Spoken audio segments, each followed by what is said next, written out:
Assalamualaikum warahmatullahi wabarakatuh. Adik-adik kelas 4 yang hebat, jumpa lagi dengan channel Pak Guru Menjawab. Dan selamat datang juga bagi adik-adik yang baru bergabung di channel ini. Pada pertemuan kali ini kita akan membahas pembelajaran untuk kelas 4, tema 7, subtema 3 pada pembelajaran pertama. Sebelum mulai pembelajaran, siapkan dulu alat tulis dan buku siswa kelas 4 tema 7. Dan agar channel ini terus berkembang dan terus memberi manfaat, jangan lupa untuk subscribe, like, dan share. Nah, adik-adik kelas 4 yang hebat, mari kita mulai pembelajaran hari ini dengan penuh semangat.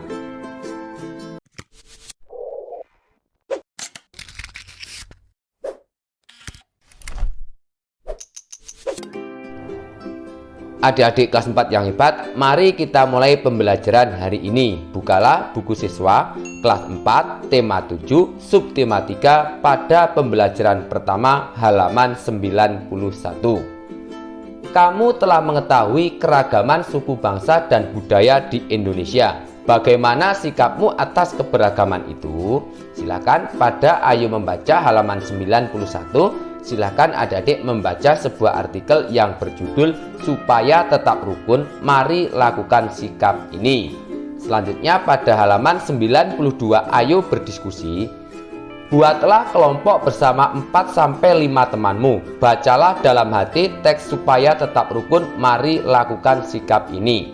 Nomor 1. Adakah kata sulit yang kalian temukan pada bacaan tersebut? Jika ada, tuliskan lalu carilah artinya. Tuliskan dalam bentuk tabel seperti berikut. Mari bersama-sama kita mengisi tabel halaman 92. Nomor 1. Kata sulit adat. Artinya, adat, aturan, atau kebiasaan yang telah dilakukan sejak dahulu.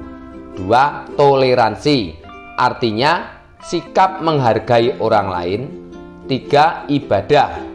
Artinya perbuatan untuk menyatakan bakti pada Tuhan yang didasari ketaatan mengerjakan perintahnya dan menjauhi larangannya.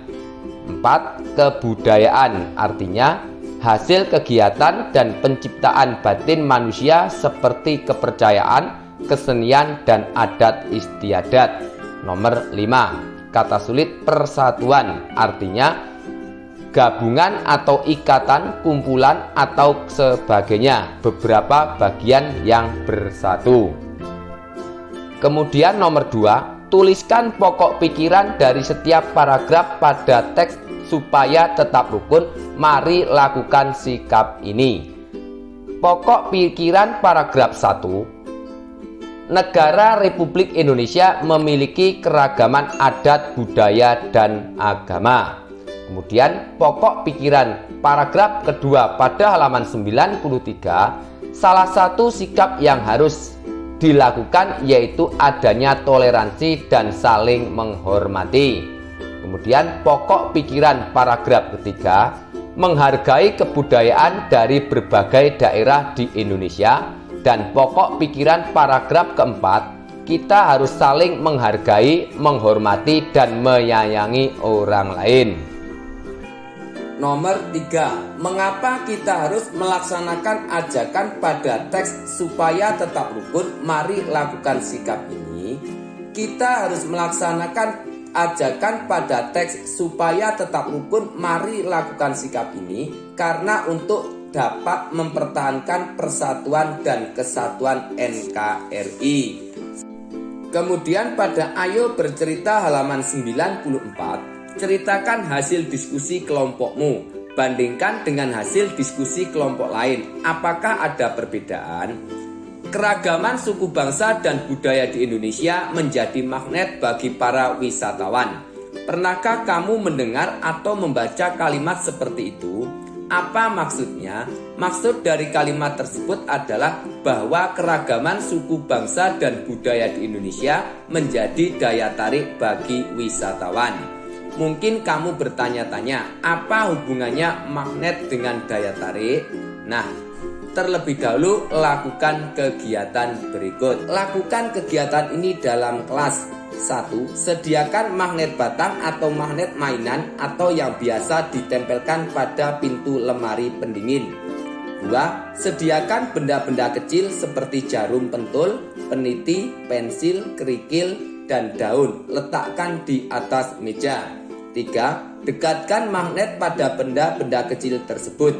4. Catatlah hasil pengamatan kalian. 5. Ingat, berhati-hatilah saat bekerja dengan jarum pentul atau peniti. Pastikan tidak ada jarum pentul yang terjatuh di lantai. Pastikan juga peniti tidak terbuka. Setelah selesai digunakan, bereskan dan masukkan kembali jarum pentul dan peniti ke tempatnya. Kemudian ayo berdiskusi halaman 95. Berdasarkan kegiatan di depan, diskusikan jawaban pertanyaan-pertanyaan berikut bersama teman-teman sekelasmu. Nomor 1. Apa yang terjadi saat magnet didekatkan pada benda-benda kecil yang kamu sediakan? Yang terjadi adalah magnet akan menarik benda-benda kecil yang mengandung besi seperti jarum pentul dan peniti akan menempel pada magnet. Nomor 2. Benda apa yang dapat ditarik oleh magnet? Benda yang dapat ditarik oleh magnet adalah jarum pentul dan peniti. Kemudian nomor 3. Benda apa saja yang tidak dapat ditarik oleh magnet? Benda yang tidak dapat ditarik oleh magnet adalah pensil, kerikil, dan daun. Adik-adik kelas 4 yang hebat, magnet mempunyai kemampuan menarik benda-benda yang terbuat dari logam. Selanjutnya pada ayo mencoba, silahkan adik-adik lakukan kegiatan pada halaman 95. Adapun langkah-langkahnya dapat dilihat pada nomor 1 sampai nomor 6. Kemudian pada halaman 96 kita akan mengisi tabel. Nomor 1. Perlakuan ujung A magnet 1 didekatkan dengan ujung A magnet 2. Hasilnya kedua ujung magnet saling menolak. Nomor 2. Ujung A magnet 1 didekatkan dengan ujung B magnet 2. Hasilnya kedua ujung magnet saling menarik. Nomor 3. Perlakuan ujung B magnet 1 didekatkan dengan ujung A magnet 2. Hasilnya kedua ujung magnet saling menarik. Kemudian nomor 4. Ujung B magnet 1 didekatkan dengan ujung B magnet 2. Hasilnya kedua ujung magnet saling menolak.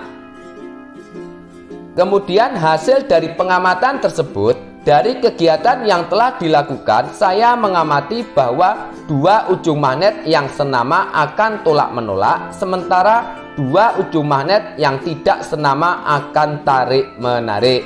Nah, adik-adik kelas 4 yang hebat, sebuah magnet mempunyai dua ujung berlawanan. Ujung magnet biasanya disebut kutub. Dua kutub magnet yang berlawanan itu disebut kutub utara atau U dan kutub selatan atau S. Jika dua buah magnet didekatkan pada kutub yang sama, kedua magnet akan tolak menolak. Sebaliknya, jika dua buah magnet didekatkan pada kutub yang berbeda, kedua magnet tersebut akan tarik menarik. Interaksi dua buah magnet, misalnya dengan didekatkan, akan menimbulkan gaya. Gaya itu disebut gaya magnet. Jadi gaya magnet adalah gaya yang dihasilkan ketika dua magnet atau lebih saling berinteraksi.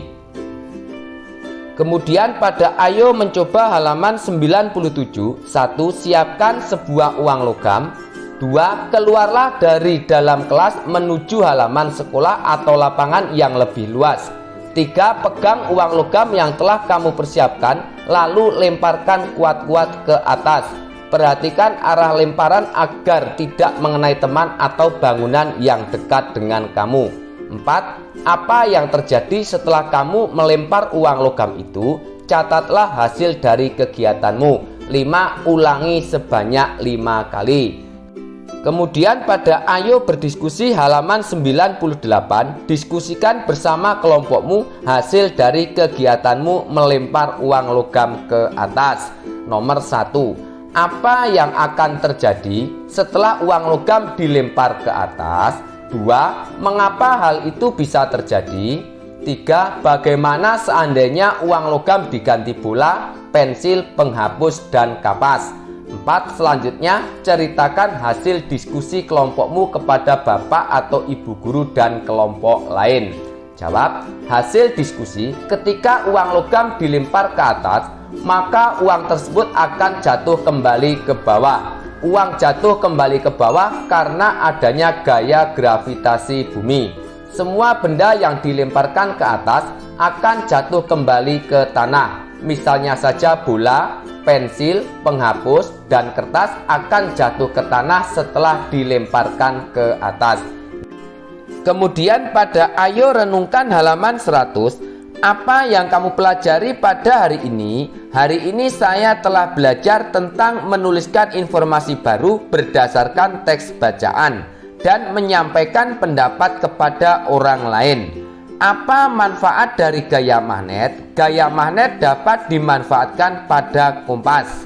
Kemudian, apa manfaat dari gaya gravitasi? Gaya gravitasi bermanfaat menjaga semua benda tetap berada di permukaan bumi dan tidak melayang-layang di udara.